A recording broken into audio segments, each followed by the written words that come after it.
દિયોદર તાલુકા પંચાયત જીતવા માટે કોંગ્રેસ તો મહેનત કરી જ રહી છે, પરંતુ ક્યાંક એવું લાગી રહ્યું છે કે હવે સરકારી અધિકારીઓ કોંગ્રેસને સત્તા ઉપર ન બેસવા દેવા માટે અવનવા બહાના કરી રહ્યા છે।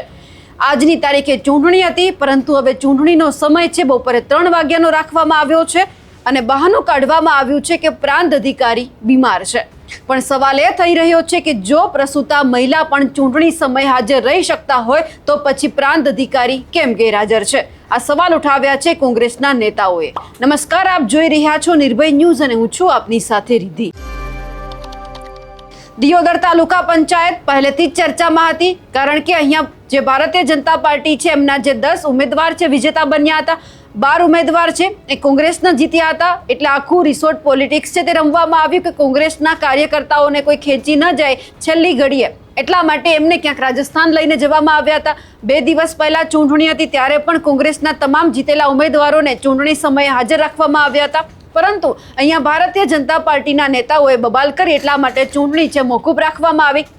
પણ આ બધાની વચ્ચે સવાલ એ થતો હતો કે કોંગ્રેસ જીતવા માટે એડીચોટીનું જોર લગાવી રહી છે, પણ આ બધાની વચ્ચે કોંગ્રેસના એક ઉમેદવાર છે એ પ્રસૂતા છે અને તેમને અહીંયાથી ત્યાં લઈને જવામાં આવી રહ્યા છે। આજે પ્રાંત અધિકારીએ સમય આપ્યો હતો કે આજે ચૂંટણી યોજાશે, એટલા માટે જે આ મહિલા છે તેમને લઈને આવવામાં આવ્યા હતા।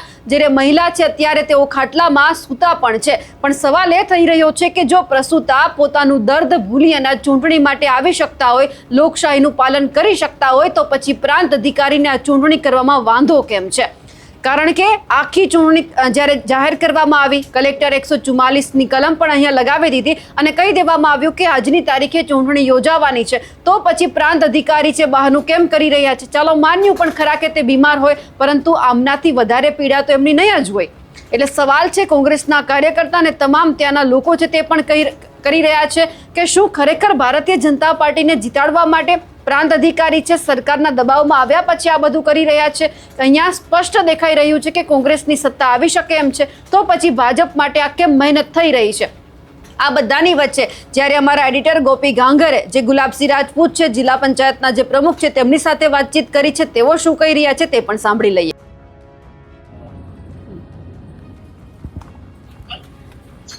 આપણી સાથે અત્યારે ગુલાબસિંહ રાજપૂત જોડાયા છે। ગુલાબસિંહભાઈ, આ જે દ્રશ્ય આ બેનના આપણી સામે આવ્યા છે, આ દ્રશ્ય શેના છે અને શું શેના માટેના છે ત્યાં આગળ?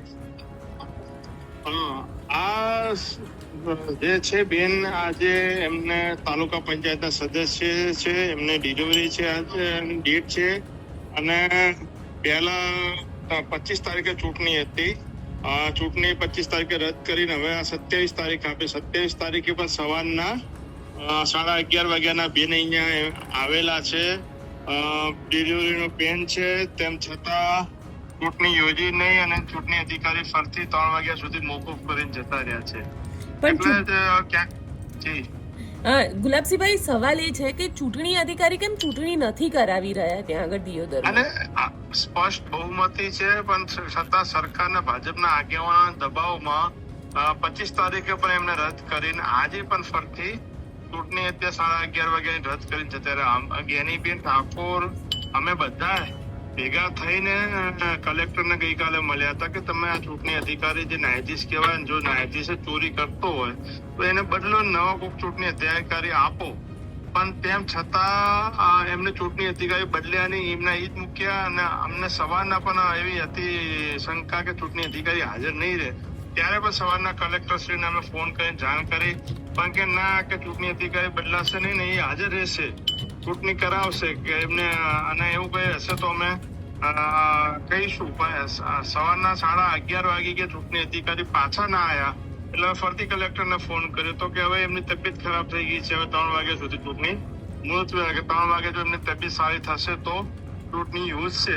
એટલે તબિયત સારી થાય તો ચૂંટણી યોજશે। એટલે ક્યાંક ને ક્યાંક અમને શંકા છે કે આ તાલુકા પંચાયત તોડવા માટે કે આટલી નીચી હદે જાય કે એક બેન 9 મહિના પૂરા થઈ ગયા છે,